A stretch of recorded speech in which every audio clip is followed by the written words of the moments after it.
selamat datang di MP Career Talks episode 2 season 6. Podcast yang selalu hadir buat nemenin perjalanan kalian, khususnya buat teman-teman mahasiswa manajemen pendidikan dan siapapun yang lagi nyari insight soal karir di bidang pendidikan.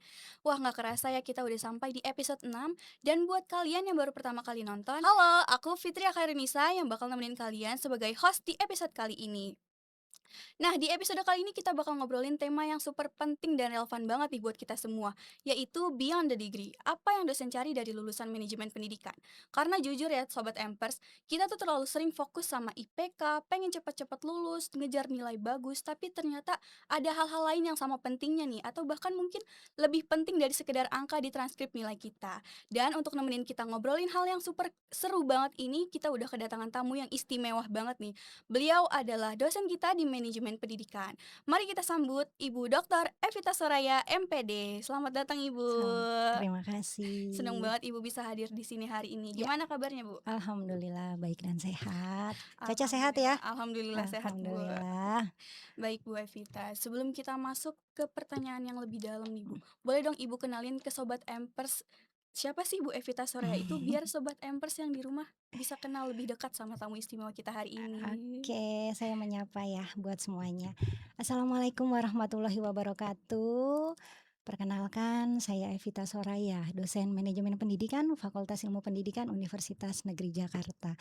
Senang banget Caca bisa berada di MP Career Talks ini ya. Jadi nanti kita sama-sama ya untuk sharing bareng terkait dengan bagaimana sih mahasiswa manajemen pendidikan ini gitu ya, menjadi lulusan yang tidak hanya mempunyai gelar saja gitu ya Cak ya, Iya. tetapi tetap juga punya nilai, kompetensi gitu ya, bahkan kesiapan untuk menghadapi dunia kerja. Wah, Ya. bener banget ya, Bu. Mm. Inspiring banget ya perjalanan Ibu ya. Jadi manajemen pendidikan itu tidak hanya, eee, membuka pintu ke satu bidang aja ya, Ya, tapi bisa ke berbagai bidang nih ya. ternyata teman-teman. Oke Sobat Hampers, sekarang kita masuk ke inti obrolan kita nih, Bu, dan ini pertanyaan yang menurut saya penting banget nih, Bu. Oke. Sebagai dosen menurut Ibu, apa sih makna value lulusan manajemen pendidikan di masa sekarang ini? Karena kan zaman terus berubah Hmm, ya, Bu, dan dunia kerja tuh semakin kompetitif. hmm. Oke, menurut saya ya Cak, Mhm. value lulusan itu adalah nilai tambah, Cak, ya. Nilai tambah membuat seseorang itu bisa berbeda atau tampil beda gitu ya.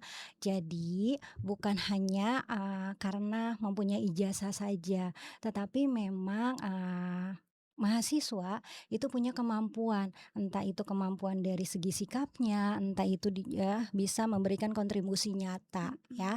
Misal nih Cak, lulusan manajemen pendidikan itu tidak hanya tahu tentang teori-teori saja gitu, tetapi juga memang mampu membuat atau menyusun program-program yang ada di sekolah atau di instansi tertentu, mengelola kegiatan tertentu, bahkan membaca masalah-masalah yang ada di instansi organisasi tersebut, dan tidak kalah penting juga akan memberikan solusi. Itu Iya, value-nya bener banget, dari Bu. mahasiswa manajemen pendidikan. Bener banget ya, Bu. Jadi makna value Ya, lulusan itu lebih dari sekedar ijazah ya, Bu. mhm, Nah, ngomong-ngomong soal itu selain nilai akademik nih, Bu, ya. value apa sih yang paling penting dan selalu Ibu harapkan dari seorang lulusan manajemen pendidikan, Bu? Selain nilai akademik ya, yang penting itu pertama integritas ya, integritas, lalu yang kedua juga tanggung jawab, komunikasi juga penting loh Iya. ya, dan yang tidak kalah penting yaitu adalah kemampuan untuk belajar ya. Jadi Cak, IPK memang penting, tetapi dunia kerja juga Mhm. memiliki atau juga melihat apakah seseorang atau mahasiswa itu dapat dipercaya gitu ya, dapat bekerja sama dengan baik, dia juga mampu belajar gitu ya, bahkan mau dan mampu menyelesaikan tugas-tugas yang diberikan dengan sangat baik sesuai dengan kemampuannya. Bener banget ya, Bu. Mhm, Jadi itu yang tadi perlu Sobat Empers catat nih, bukan sekedar IPK aja yang harus mhm, kita kejar ya, Bu, tapi juga kita harus membentuk value diri iya, yang baik ya, Bu. iya, Oke, Bu. Dari sudut pandang Ibu nih sebagai dosen, oke, apa sih perbedaan yang paling signifikan antara mahasiswa biasa dengan mahasiswa yang beneran, siap gitu jadi lulusan yang berkualitas? Maksudnya yang udah kelihatan mhm, dari mereka di kelas, mhm, cara sikap mereka itu mhm. gimana, Bu? Mahasiswa biasa. biasanya hanya fokus menyelesaikan tugas yang diberikan gitu ya. Bener. Terus kalau bisa ya udah deh lulus gitu ya. Iya, Nah, tetapi mahasiswa yang siap ya menjadi lulusan yang berkualitas itu biasanya punya inisiatif yang tinggi mhm, gitu ya. Maksudnya apa nih? Kita mencontohkan dulu deh ya, inisiatif tinggi, seperti bertanya di kelas tuh aktif banget deh bertanya. Mungkin kalau teman-teman MP tahu, salah satu penilaian mata kuliah saya yaitu keaktifan ya. Nah, selain aktif di dalam kelas, aktif bertanya, aktif berdiskusi gitu ya, berdialog, itu bertanggung jawab juga dalam tugas yang diberikan. Baik itu tugas individu, tugas kelompok gitu ya. Dan tidak kalah penting juga nih, mahasiswa itu harus disiplin ya, iya, mau belajar dari kesalahan, entah kesalahan dia maupun kesalahan orang lain gitu ya, dan tidak menunggu disuruh dulu untuk dapat berkembang. bener banget Ya, ya, Bu. Jadi udah kelihatan ya, Bu, dari mhm, cara mereka di kelas, iya, cara mereka, aktif dalam aktif. Iya pelajaran itu iya udah kelihatan ya, iya, Bu. Nah, tadi Ibu menyebutkan soal kesiapan nih, Bu. oke, Menurut Ibu, mhm apakah lulusan MP saat mhm, ini sudah siap menghadapi dunia kerja? dan Dan kalau belum, di mana sih letak gap yang paling sering Ibu lihat? oke, sebagian lulusan manajemen pendidikan sudah siap. Percaya diri banget ya saya sebagai dosen manajemen pendidikan ya. Jadi, sudah siap mahasiswa manajemen pendidikan gitu ya, terutama yang aktif selama kuliah, lagi-lagi saya katakan aktif ya. Nah, tetapi ternyata ada gap di sini gitu, yang sering terlihat adalah antara teori dan praktek. Mungkin kita tidak bisa pungkiri itu ya. Jadi di kelas, mungkin kita belajar tentang perencanaan, tentang pengorganisasian, bahkan bisa mengevaluasi gitu ya, belajar mengevaluasi. Tetapi ternyata di dunia kerja, mahasiswa itu harus bisa menerapkan menerapkan atau, ya melihatlah ya gitu ya, melihat situasi yang ada di dunia kerja di lapangan tuh seperti apa ya. Misalnya mengatur beberapa kegiatan agenda-agenda, membuat laporan-laporan gitu ya, bahkan berkomunikasi nih, itu juga jadi hal yang penting ya, tidak hanya berkomunikasi, dengan pimpinan, dengan teman sebayanya gitu ya, dengan staf-staf di sana gitu ya, dan menghadapi masalah yang tiba-tiba muncul. Oke, bener banget ya, Bu. Jadi Mhm, ternyata gap yang sering muncul iya itu, antara teori dan praktik ya, iya, Bu. Oke, Bu. Nah, terus gimana menurut Ibu mhm, soal kesalahan atau mindset yang paling sering oke, dimiliki mahasiswa terkait dunia kerja dan mhm. masa depan karir mereka nih, Bu? Mindset yang perlu diluruskan itu anggapan bahwa gelar ya, gelar itu otomatis kita akan mendapatkan pekerjaan, menjamin kalau kita lulus kita langsung bekerja gitu ya. Ini mindset yang memang perlu diluruskan.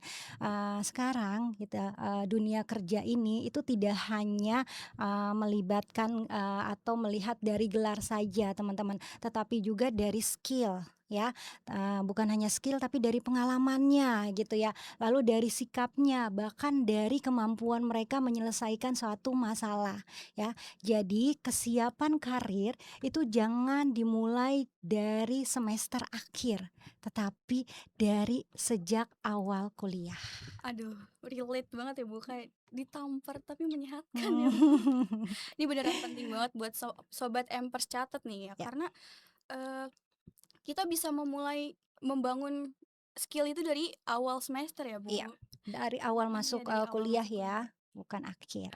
Iya, baik.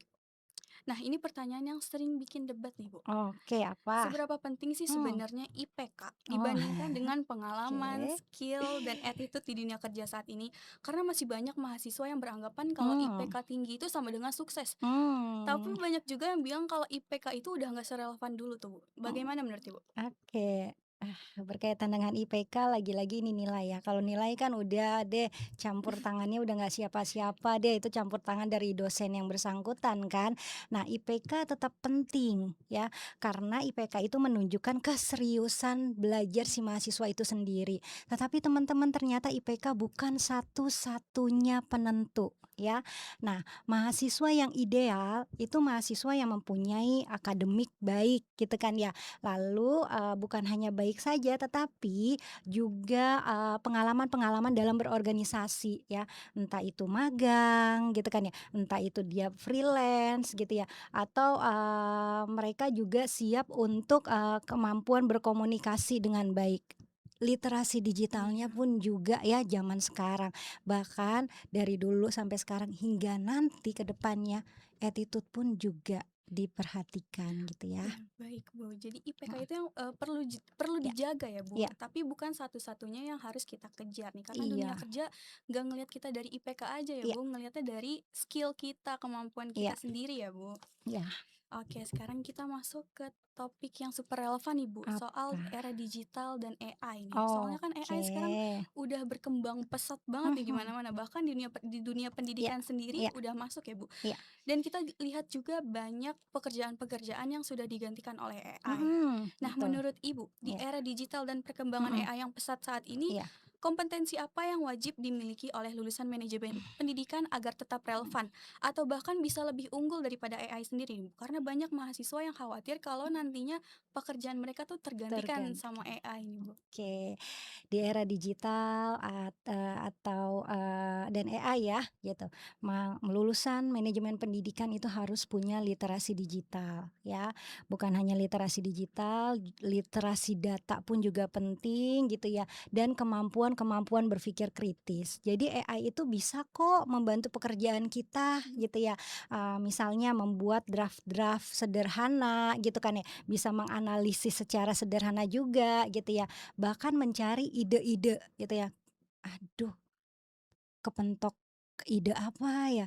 Aduh kayaknya tugasnya banyak banget. Iya. Nah, dibantu dengan AI itulah akhirnya bisa memberikan ide-ide. Nah, tetapi, mahasiswa memang tetap harus ya, harus bisa memeriksa kebenaran informasi yang ada di AI gitu ya, menggunakan teknologi itu secara etis kalau menurut saya gitu. Bener, Bu. Saya sendiri jujur Iya, saya pakai AI, pengguna ya, iya, saya pengguna juga. AI untuk membantu tugas-tugas Iya saya nih, Bu, tapi untuk menjadi teman diskusi aja ya, Bu. iya, Sebenarnya AI juga bukan ancaman ya, Bu, kalau kita kan. sendiri tuh, punya hal-hal yang AI nggak bisa gantikan ya, Bu. Iya, Nah, bicara soal yang nggak bisa digantikan mhm nih, Bu, bagaimana menurut Ibu peran soft skill mhm. seperti komunikasi, critical thinking, leadership dalam menentukan kualitas lulusan? Oke, soft skill sangat menentukan kelulusan, ya, Cak, ya. Nah, komunikasi penting agar, ide-ide kita itu mudah dipahami dengan berkomunikasi ya. Leadership juga tidak kalah pentingnya dengan, komunikasi gitu. Karena lulusan manajemen pendidikan itu sering terlibat di dalam, golongan atau, pengelolaan-pengelolaan program-program yang ada di instansi, tertentu gitu ya. Critical thinking itu juga penting banget agar, kita itu tidak hanya, mengikuti instruksi-instruksi saja, tetapi mampu menganalisis masalah yang ada dan bukan hanya mampu menganalisis masalah, tapi bisa memberikan solusi, Iya, gitu. setuju banget, Bu. Jadi Iya, soft skill itu kayak tulang punggungnya ya, mhm, Bu. Nah, ngomongin soal pengembangan diri nih, Bu. Banyak kan pengembangan diri. mahasiswa yang Iya ikut kegiatan magang, iya project, iya atau bahkan iya freelance nih. iya. Menurut Ibu, seberapa penting sih pengalaman seperti itu dalam membentuk value lulusan manajemen pendidikan saat ini? Pengalaman magang, projek, organisasi, freelance gitu ya, dan sejenisnya lah ya, itu sangat penting. Mengapa saya katakan sangat penting? Karena bisa melatih mahasiswa loh, Cak, ya, dalam menghadapi situasi-situasi nyata yang ada di lapangan. Yuk saya berikan contoh ya. Jadi, saat mahasiswa itu menjadi, panitia dalam kegiatan tertentu. Nah, mahasiswa itu belajar dong gitu kan, bagaimana menyusun, kegiatan gitu, bagaimana dia berinteraksi, berkomunikasi dengan, narasumbernya gitu ya, mengatur waktu dengan sangat baik gitu kan ya. Nah, tanggung jawab ini yang, mahasiswa, lakukan gitu ya agar, kegiatan ini berjalan dengan sangat baik gitu ya. Kalau toh ada kendala-kendala wajarlah gitu kan ya, tetapi kendala itu bisa diminimalis. Nah, dengan mereka belajar gitu ya, melatih dalam kegiatan-kegiatan tertentu, itulah bekal mereka untuk di dunia kerja. Oke, setuju banget ya, Bu. Mhm, Jadi pengalaman di luar kelas itu ya sebenarnya bukan cuma sekedar pelengkap ya, Bu, Mhm tapi justru jadi tempat kita belajar hal-hal yang kita tidak bisa dapetin langsung di mhm kelas ya, mhm. Bu. Oke, Bu. Nah, Bu, sekarang saya mau nanya dari sudut pandang Ibu sebagai dosen nih, Iya, dalam proses perkuliahan mhm sehari-hari. mhm. Apa indikator yang biasanya Ibu lihat untuk menilai bahwa mahasiswa tersebut tuh punya potensi jadi lulusan yang unggul? Apa yang kelihatan dari mereka? Mahasiswa yang berpotensi unggul biasanya terlihat, dari konsistensinya. Nah, paham nggak, Cak? Paham. Nah, jadi tidak, hanya selalu paling, "Aku paling bisa nih, aku Paling pinter loh di kelas," gitu ya. Tetapi gimana caranya mahasiswa itu, bertanggung jawab gitu ya. Selain tanggung jawab juga mau belajar. iya Ya nggak betul, sih? Bu. Mau belajar di situ ya, mahasiswa juga aktif gitu ya, mahasiswa juga bisa menyelesaikan masalah-masalahnya dengan sangat baik. Jadi mahasiswa seperti ini biasanya punya rasa ingin tahu yang tinggi ya, dia juga punya etika yang baik juga dan tidak mudah menyerah ketika menghadapi tantangan-tantangan yang ada. Wah, Ya, ini nih yang mungkin sobat Empers perlu mhm refleksi diri mhm. nih ya. Nah, terus apa kebiasaan atau karakter Kebiasaan mahasiswa yang mhm. paling stand out di mata dosen, Bu? Yang bikin Ibu tuh langsung notice gitu? Kebiasaan mahasiswa Iya, yang paling gitu. stand out. Oke, kebiasaan mahasiswa, manajemen pendidikan gitu ya, yang memang paling banget menonjol nih, ya apa ya, kalau menurut pandangan saya sebagai dosen ya, biasanya bukan hanya, apa, yang nilainya tinggi gitu ya, tetapi yang sopan, yang konsisten, yang aktif, yang jujur juga, bahkan bertanggung jawab. Ca Caca, pernah saya, masuk ke kelas Caca kan ya. Nah, ya, dan teman-teman yang lain juga, tahu gimana saya pada saat saya mengajar ya. Saya di awal mengatakan, "Teman-teman mau nilai berapa dari mata kuliah saya?" "A." "Saya akan bisa berikan nilai A." Nah, tapi gimana dengan konsistensinya, gimana dengan kejujurannya, tanggung jawabnya gitu ya, keaktifannya gitu. Jadi ketika si mahasiswa ini diberikan tugas-tugas kelompok maupun individu, nah si mahasiswa ini tidak hanya mampu atau, mampu mengerjakan secara sendiri gitu ya, apalagi kalau yang mohon maaf ya mahasiswanya itu hanya numpang nama gitu kan ya. Nah tetapi mahasiswa itu benar-benar berkontribusi ya, jadi hal-hal ini yang sangat terlihat gitu, Ca. Oke, Bu. Nah, ini yang mungkin sobat Empers perlu catat Mhm, juga nih ya. Dan ini pertanyaan yang menurut saya penting banget mhm, nih, Bu. ya, Gimana sebenarnya peran dosen dalam membantu mahasiswa menemukan dan oke, mengembangkan value dirinya nih? Karena kan gak semua mahasiswa itu tahu ya, Bu, mhm potensi atau kelebihan dari dirinya. mhm. Dosen berperan sebagai pembimbing ya. Hmm. Oke, selain sebagai pembimbing, sebagai fasilitator juga, dan bahkan sebagai pengarah ya. Jadi dosen itu bisa membantu mahasiswa loh untuk mengenali potensi mahasiswa itu ya, bisa memberikan solusi-solusi gitu ya, permasalahan yang dihadapi oleh mahasiswa. Dan dosen juga bisa membuka wawasan tentang dunia kerja, tentang karir, bahkan tentang kehidupan pribadinya gitu ya, Ca. Nah, tetapi mahasiswa juga harus aktif gitu ya. Nih dosen udah ngebimbing nih, udah memfasilitasi gitu kan ya, udah mengarahkan tapi mahasiswanya nggak aktif. Iya. Nah ya, jadi tetap mahasiswa itu juga harus aktif ya. Karena apa? Value diri itu tidak bisa dibentuk oleh dosen saja. Hanya dosen saja nih tidak bisa gitu ya. Tetapi ada kemauan gitu ya dari diri si mahasiswa itu sendiri. Iya, betul banget ya, Mhm. Bu. Jadi kolaborasi dua arah itu kuncinya Iya ya, Bu. Dosen yang membuka jalannya, tapi iya kita yang harus berani mau melangkah ya, iya. Bu. Oke nih, Bu. Ini pertanyaan yang agak personal nih, Bu, tapi Oh, saya rasa akan inspiratif banget buat teman-teman oke. nih. Kalau boleh Ibu mengulang Heeh. kembali menjadi eh, menjadi mahasiswa S1 nih, Mhm. apa yang akan Ibu lakukan secara berbeda? Iya, oke. Mungkin, zaman waktu saya S1 berbeda ya dengan Iya. zaman sekarang. Tapi pada saat, saya melihat di zaman sekarang, ya Allah rasanya kalau diberikan kesempatan ya untuk bisa mengulang lagi masa-masa S1, saya itu akan lebih awal membangun portofolio gitu kan ya, lalu memperluas jejaring relasi gitu, Ca. Nah, terus saya juga harus meningkatkan kemampuan dari segi teknologinya gitu ya, dan, inginnya banyak banget mengikuti kegiatan-kegiatan yang relevan gitu, Cak. Nah, Wah, karena apa, Cak, saat kuliah kita tuh biasanya mahasiswa ya, biasanya dominannya tuh lebih fokus kepada tugas-tugas yang diberikan saja gitu kan ya. Padahal pengalaman relasi, portofolio itu juga sangat penting untuk masa depan si mahasiswa itu sendiri. wah, ini bakal jadi reminder keras juga nih buat Iya. saya pribadi nih Bu, dan tentunya sobat Empers di rumah ya. Iya, Oke Bu, nah dari refleksi Ibu mhm, itu, langkah konkret apa sih yang oke, bisa mulai dilakukan mahasiswa sejak semester awal agar dapat membangun mhm value dirinya? mhm. Semester awal ya? Mmm, Oke, sejak awal teman-teman semester awal, mahasiswa itu bisa loh mulai dengan mengenali minatnya gitu kan ya. Lalu setelah, mengenali minatnya, peluang karir di bidang manajemen pendidikan itu, gimana ya, saya bisa, membangun, melihat gitu kan ya, bisa, arahnya ke sana peluang, karirnya itu seperti apa gitu ya.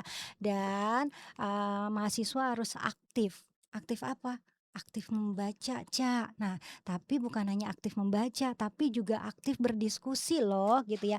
Ikut yuk kegiatan-kegiatan organisasi, kepanitiaan-kepanitiaan apapun gitu ya, dengan mengikuti, pelatihan mahasiswa gitu kan ya, dengan mengikuti atau, menyimpan tugas-tugas terbaiknya sebagai portofolio gitu ya, dan mulai membangun relasi-relasi dengan dosen, dengan alumni, dengan praktisi.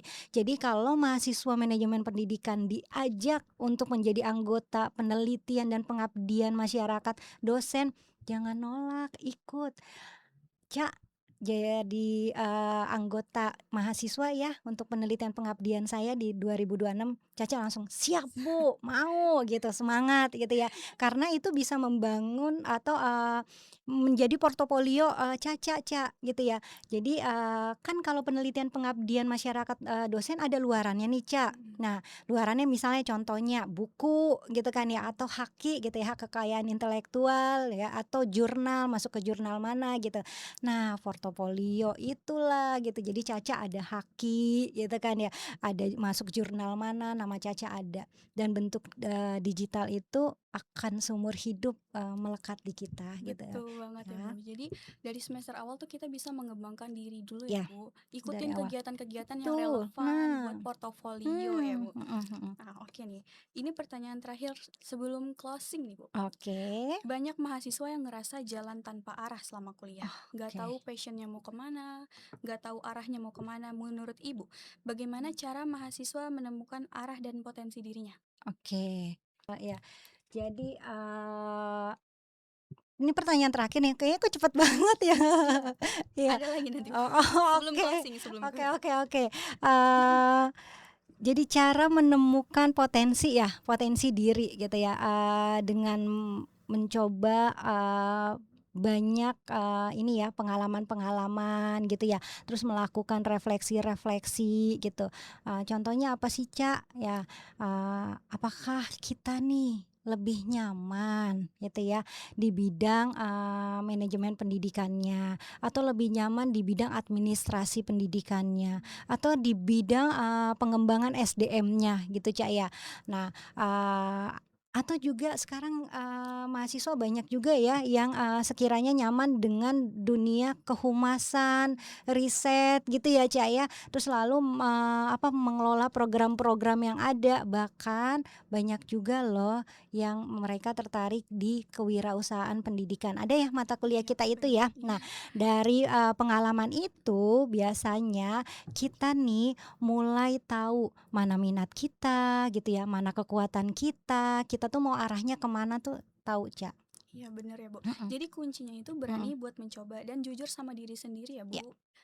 Keahliannya tuh ada di iya, mana, minatnya di mana. iya bener Bu. Gitu. Oke, kadang kita juga nggak tahu nih I kalau misalkan mhm, kita nggak mencoba langsung gitu ya Bu. hmm, ya. Oke Bu, kita udah ngobrol panjang dan dalam banget nih hari Iya, ini. Sebelum kita wrap up, saya mau nanya dua hal terakhir nih Bu.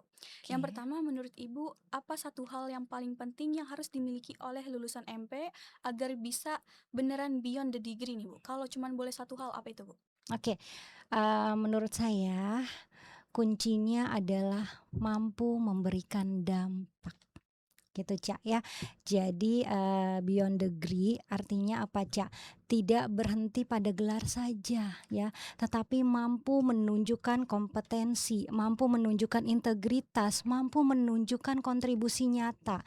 Jadi lulusan manajemen pendidikan harus bisa menjadi atau harus bisa menjadi problem, solver gitu ya, di dalam dunia pendidikan.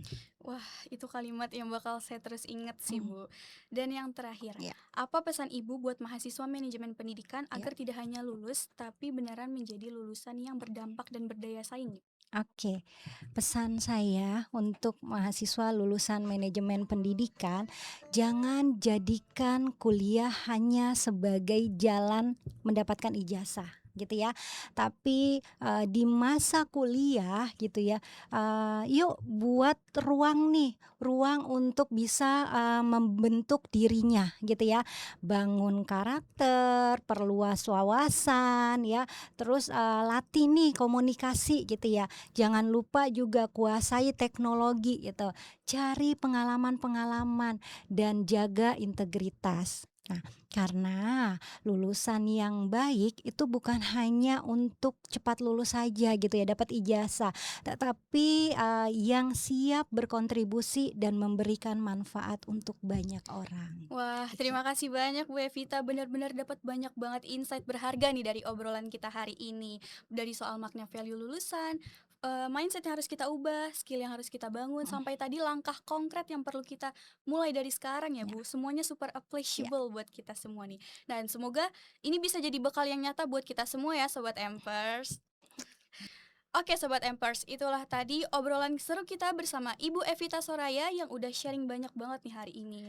Ingat ya Sobat Empers, beyond the degree itu bukan berarti kita nggak perlu gelar, tapi artinya kita harus punya lebih dari itu, punya karakter, punya skill, punya pengalaman, dan yang terakhir tentunya punya dampak yang nyata nih. Oke Sobat Empers, sampai jumpa di episode berikutnya. Tetap semangat, tetap berkembang, dan terus jadi versi terbaik dari diri kalian. Dadah!